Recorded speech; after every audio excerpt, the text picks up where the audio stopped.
गाँव टोला कस्बा हिलई बनी गाली देखत बहु के लोगन में मच खलबाजी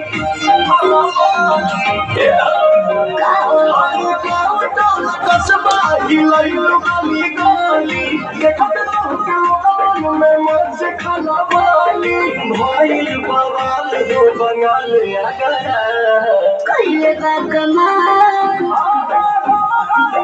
कइले बा कमाल हमर लाल घाघरा कइले बा कमाल हमर लाल घाघरा कइले बा कमाल तोहर लाल घाघरा कइले बा कमाल तोहर लाल घाघरा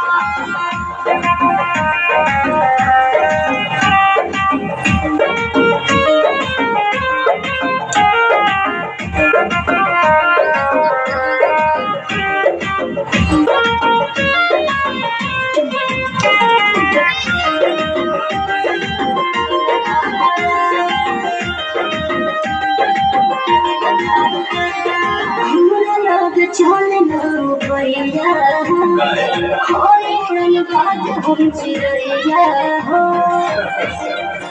शिकारी है अच्छा हमरा लग चल न पैया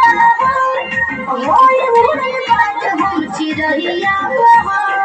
हमर के बता दो तनी राज रानी तोहर दुल्हा कौन रंग बाजे